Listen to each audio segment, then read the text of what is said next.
Russia has lashed out at the United States over its military buildup around the world. The Russian Defense Ministry has warned that America's global deployment of missile systems is posing a threat to world security.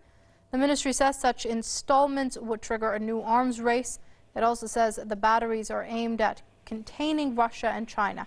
The comments come as the U.S. is setting up the THAAD missile system in South Korea and sending more troops and military hardware to Russia's western borders.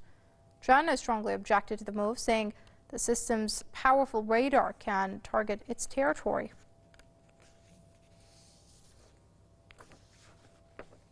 Joining us now via Skype from San Francisco is Richard Becker. He's with the Answer Coalition. Many thanks for joining us here on Press TV, Mr. Becker. Now, you don't have to be Russia to be concerned about this military buildup of the U.S. in different parts of the world. Well, that is certainly true. The Trump administration is proposing a 10% increase, $54 billion in additional Pentagon budget that would bring it to over $600 billion. But I think I have to also point out that that's not the complete military budget. That doesn't count the CIA. It doesn't account for veterans benefits from earlier wars, the national debt, the interest on the national debt from earlier wars, foreign military assistance. If you add all of those together, the real U.S. military budget is probably double what the military budget is presented to us as being. I would say somewhere in the neighborhood of $1.1 to $1.2 trillion. And going along with that is that this is a military budget not to protect democracy or freedom or anything like that. It's a military budget of empire.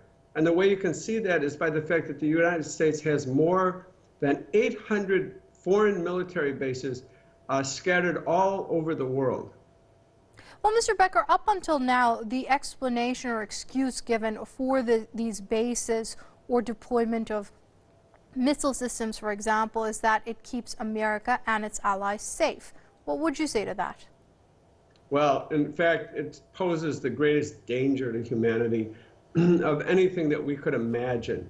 The reality is that even the ability to fire nuclear weapons is not just in the hands of one person, and that one person who we know about is a highly dubious and character, to put it mildly, a highly unpredictable character, but it's also in the hands of lower level commanders as well. We know that for a fact.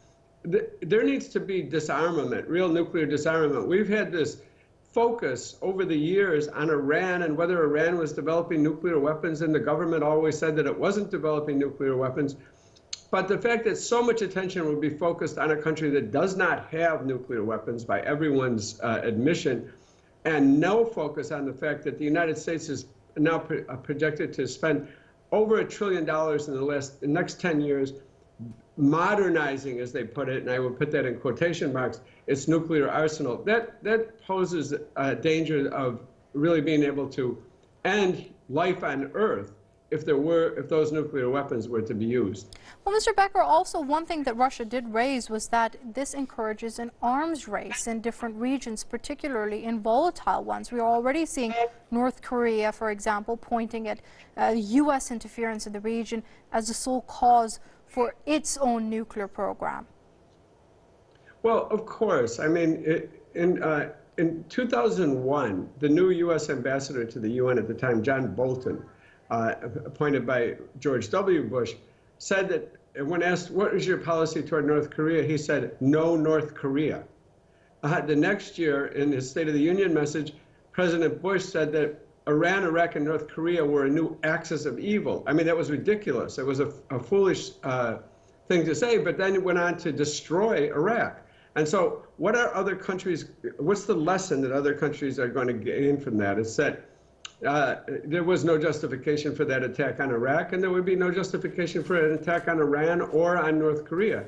But North Korea's decision at that point was to go seriously to develop its own nuclear weapons as a deterrent force, not as an offensive force. I don't believe that they would not be so foolish as to launch a war.